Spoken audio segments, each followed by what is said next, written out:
It may just be coincidence that Russia was piling military pressure on Ukraine last week at the same time as China noisily rattled sabres around Taiwan.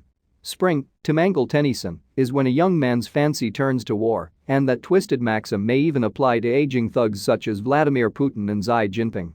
Russia and China are moving into ever closer alliance.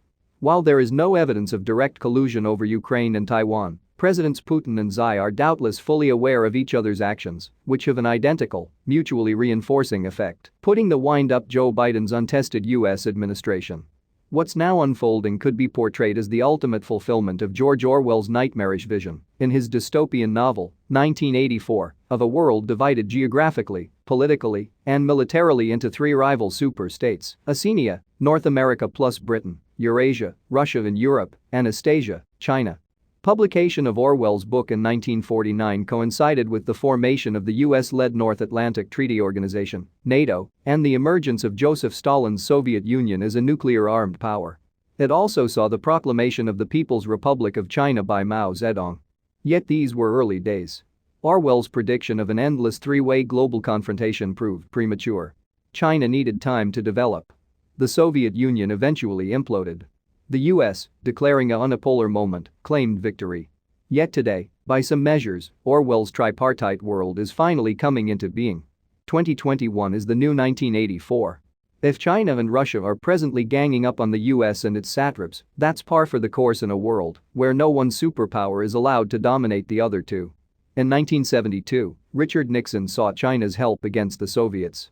Maybe the US and Russia will one day combine against Beijing. As Meat Loaf sings it, 2 out of 3 ain't bad. Advocates of a multipolar world will say this is too simplistic and that the strategic balance is more subtle and complex. Tell that to people in Ukraine's eastern Donbas region and occupied Crimea, who face a deeply unsubtle Russian military build-up along the line of contact. The consensus among analysts is that Putin is not about to invade. So what is he up to? Apologists suggest he was provoked by a Ukrainian decree last month declaring the retaking of Crimea, seized by Russia in 2014, to be an official government objective, and by renewed talk of Ukraine joining NATO. A more banal explanation is that Moscow is pressurizing Kiev to break the stalemate in the so-called Minsk peace process after the latest Donbas ceasefire collapsed. Putin enjoyed a big, but fleeting, ratings boost after Crimea's annexation. Last month, he used a lavish televised rally marking its 7th anniversary to recapture lost popularity. It seems he failed. Russians are preoccupied with the coronavirus pandemic and the incompetent official response, falling incomes, and a worsening socio-economic outlook. More than ever, Putin's Soviet Empire restoration project appears irrelevant, especially to younger people. Putin is under fire at home from supporters of the much-persecuted opposition activist, Alexei Navalny, and over corruption allegations. Only 32% of Russians trust their president, according to a recent Levada Center poll. Seen this way, the Ukraine build-up looks like a calculated distraction for domestic political purposes. Yet Putin may also be deliberately testing US and European resolve. He will not have forgotten how George W. Bush pledged undying support to Georgia's newly democratic government in 2005, then ducked out when war erupted with Russia in 2008.